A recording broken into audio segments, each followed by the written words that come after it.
أعوذ بالله من الشيطان الرجيم. بسم الله الرحمن الرحيم. الحمد لله رب العالمين، والصلاة والسلام على أشرف الأنبياء والمرسلين، نبينا وحبيبنا محمد صلى الله عليه وسلم تسليما كثيرا. إن الحمد لله نحمده ونستعينه ونستغفره ونعوذ بالله من شرور أنفسنا ومن سيئات أعمالنا. من يهده الله فلا مضل له ومن يضلل فلا هادي له. أشهد أن لا إله إلا الله وأشهد أن محمدا عبده ورسوله. Chers frères et sœurs, assalamu alaikum wa rahmatullahi wa barakatuhu. En ce jour de vendredi, qu'Allah subhanahu wa ta'ala nous pardonne nos péchés, nous accorde la sincérité, nous accorde la santé et nous donne la victoire fi dunya wal akhirah bi rahmatika arhamar rahimin. Chers frères et sœurs, je voulais aujourd'hui aborder avec vous le sujet de la concentration dans la prière. Le sujet de la concentration dans la prière. Allah subhanahu wa ta'ala, il nous a dit dans la sourate 23 Al-Mu'minun, بعد أعوذ بالله من الشيطان الرجيم قد أفلح المؤمنون الذين هم في صلاتهم خاشعون. Dans cette sourate, Allah subhanahu wa ta'ala nous donne 10 caractéristiques qu'il faut observer pour un musulman. Et celui qui les observe, ces 10 caractéristiques, il rentrera au paradis. Et parmi ces 10 caractéristiques, le premier, c'est donc d'être concentré, d'être en recueillement pendant sa prière, de savoir ce qu'on dit, d'être concentré. Al-khushuwa, le fait donc d'être concentré dans la prière, c'est l'un des premiers éléments parmi les 10 cités pour ceux qui vont partir donc au paradis. Donc c'est vous dire que la concentration, le recueillement est une partie importante dans notre adoration. Et donc ce recueillement, on ne peut donc l'atteindre que par la concentration et par la compréhension de ce que l'on dit. Donc lorsque on fait une prière, qu'on se met à réciter la Fatiha, il faudrait savoir ce qu'on dit. C'est très important. C'est ça qui permet justement d'être concentré dans la prière. Sinon, on se met à être concentré sans pour autant savoir sur quoi on est en train de se concentrer. Pour se concentrer, on se concentre sur ce que l'on dit, les paroles de ce qu'on dit. Et ça nécessite forcément une compréhension.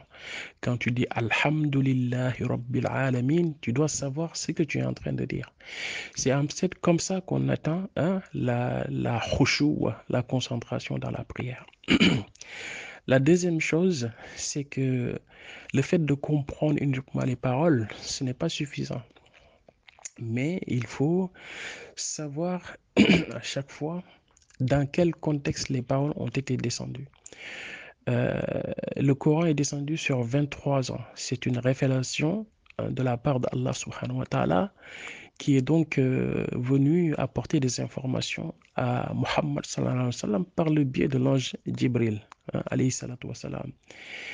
Pendant donc 23 ans. Et donc c'est une révélation qui vient rythmer la vie des musulmans, la vie de Rasulullah sallallahu alayhi wa sallam. À chaque fois qu'un verset descendait, c'était dans un contexte précis. Ce qui veut dire que des fois, nous, quand on y va de notre propre interprétation, en pensant qu'on comprend, des fois, ce n'est pas suffisant. Ce n'est pas suffisant et même c'est une erreur de à chaque fois penser qu'on comprend tout. Il faut à chaque fois aller regarder les tafsirs et pour connaître dans quel contexte ce verset a été révélé. Ça nous permet en fait d'être concentrés.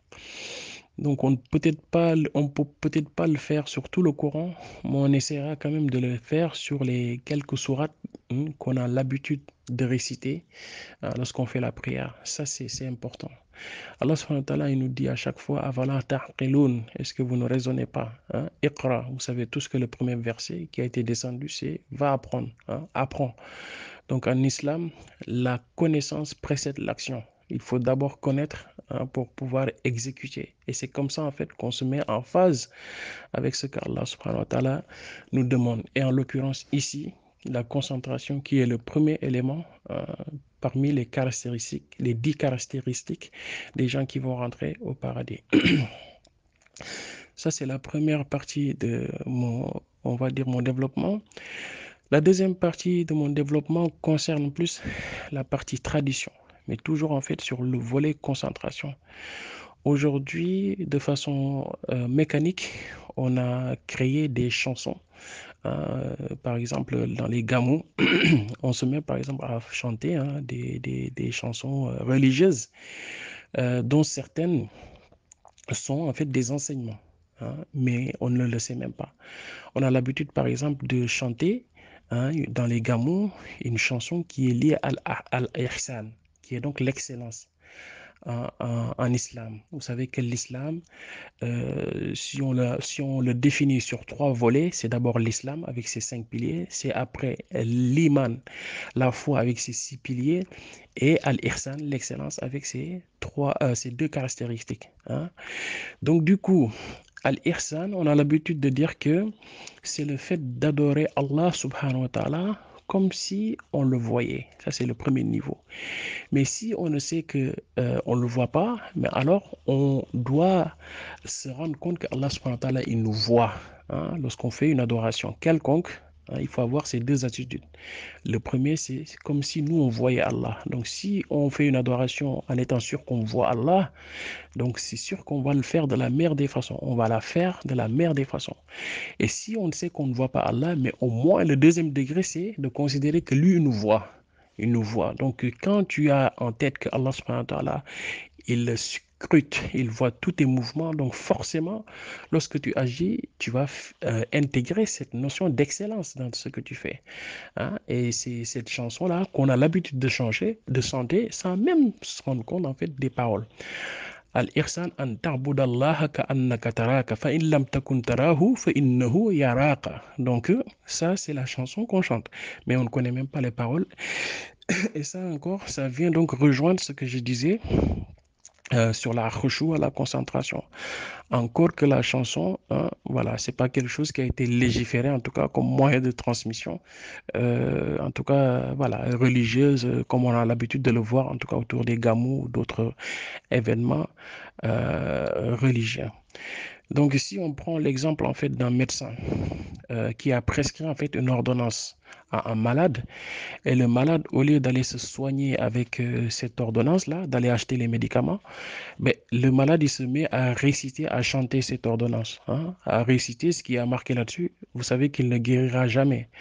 Donc c'est pareil en fait. C'est pareil pour les adorations d'Allah subhanahu wa ta'ala. Quand il y a un enseignement qui a été légiféré, le mieux c'est d'aller à la source, de comprendre ce qui a été dit, ce qui a été enseigné. C'est comme ça en fait qu'on tire profit des enseignements et c'est comme ça qu'on est parmi en fait les khushu, les gens qui en fait qui sont concentrés dans la prière, ce qu'Allah subhanahu wa ta'ala a placé au tout début de la liste des 10 caractéristiques des personnes qui vont aller donc au paradis. Donc la personne à qui on a prescrit une ordonnance et qui, au lieu d'aller chercher le contenu, d'aller donc aller se soigner et de traiter sa maladie, il ne le fait pas. Il se met à chanter ce qui est écrit sur l'ordonnance. Vous savez cette personne-là, elle ne guérira jamais. Donc Allah subhanahu wa ta'ala nous donne une saine compréhension de notre religion. Et j'insiste aussi sur le fait que la religion, ce n'est pas une histoire de coutume, ni une histoire d'héritage, de ce que nos ancêtres ou nos prédécesseurs nous ont laissé. Ce n'est pas uniquement ça. Ce n'est pas du tout ça, même la religion. La religion, c'est toujours, comme j'ai l'habitude de le dire, ce que Muhammad sallallahu alayhi wa sallam nous a transmis comme enseignement. Ce que Allah subhanahu wa ta'ala nous a dit et ce que Muhammad sallallahu alayhi wa sallam nous a transmis comme enseignement. C'est ça en fait la religion. La religion, elle n'est pas basée sur les pratiques de nos anciens, sur les pratiques de nos pères, de nos grands-pères. Ce n'est pas du tout ça en fait la religion. Si eux, ils suivent la religion qui est, enfin, selon le modèle de Rasulullah sallallahu alayhi wa sallam, dans ce cas, il faut suivre. Mais si eux, ils n'ont pas peut-être compris des choses, bah, dans ce cas, en fait, nous, ce n'est pas intelligent, ce n'est pas responsable de notre part de venir prendre les choses qu'eux, ils nous ont léguées sans pour autant à chaque fois poser ça sur la balance du Coran et de la Sunna. Et c'est à chaque fois dans nos adorations, c'est ce type de raisonnement que le musulman doit avoir. Ce qu'on m'a donné comme information, est-ce que c'est conforme à la Sunna? Est-ce que c'est conforme à Allah subhanahu wa ta'ala, ce qu'il nous a demandé de faire? Si c'est conforme, on prend. Si c'est pas conforme, on rejette. Et on prend comme excuse que nos parents, que nos ancêtres n'étaient peut-être pas assez outillés pour aller chercher la juste information. وصلى الله وبارك على سيدنا محمد وعلى آله وأصحابه أجمعين ربنا آتنا في الدنيا حسنة وفي الآخرة حسنة وقنا عذاب النار سبحانك اللهم وبحمدك أشهد أن لا إله إلا أنت أستغفرك وأتوب إليك السلام عليكم ورحمة الله وبركاته